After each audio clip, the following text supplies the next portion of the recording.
Hello दोस्तों, welcome to my YouTube channel. आज हम आपको बताने वाले हैं निर्जला एकादशी कब है, निर्जला एकादशी का शुभ मुहूर्त और निर्जला एकादशी की संपूर्ण कथा।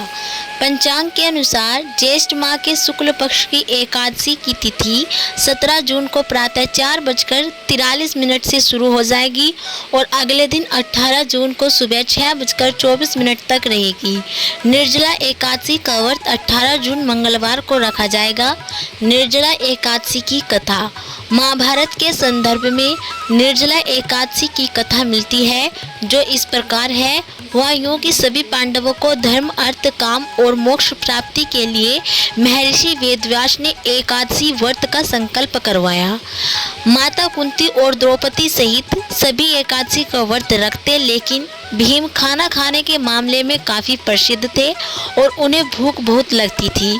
उनकी भूख बर्दाश्त के बाहर होती थी, इसलिए उनके लिए महीने में 2 दिन उपवास करना बहुत कठिन था।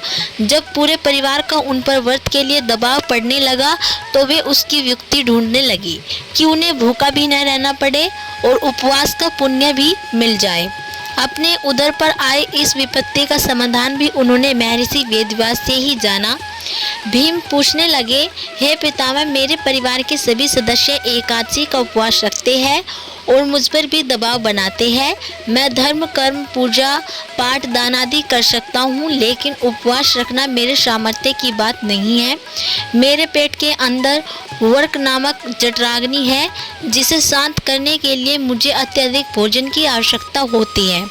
तो क्या अपनी उस भूख के कारण मैं एकादशी जैसे पुण्य व्रत से वंचित रह जाऊंगा? पितामह ने भीम की समस्या का निदान करते हुए और उनका मनोबल बढ़ाते हुए कहा, नहीं कुंती नंदन, धर्म की यही तो विशेषता है कि वह सबको धारण ही नहीं करता।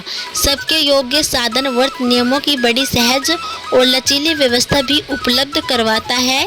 अतः आप ज्येष्ठ मास की शुक्ल पक्ष की निर्जला नाम की एक ही एकादशी का व्रत करो और तुम्हें वर्ष की समस्त एकादशियों का फल प्राप्त होगा।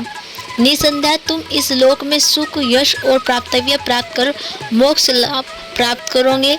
उन्होंने कहा कि इस उपवास के पुण्य के बारे में स्वयं भगवान श्री कृष्ण ने मुझे बताया है। तुम ज्येष्ठ मास के शुक्ल पक्ष की एकादशी का उपवास करो और भगवान श्री हरि की पूजा करो।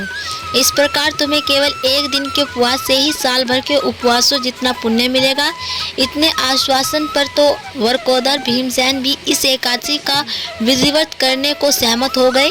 इसलिए वर्ष भर की एकादशियों का पुण्य लाभ देने वाली इस श्रेष्ठ निर्जला एकादशी को लोक में पांडव एकादशी या भीमसेनी एकादशी भी कहा जाता है। दोस्तों, अगर आपको हमारी वीडियो पसंद आई हो तो वीडियो को लाइक और चैनल को सब्सक्राइब करना ना भूलें।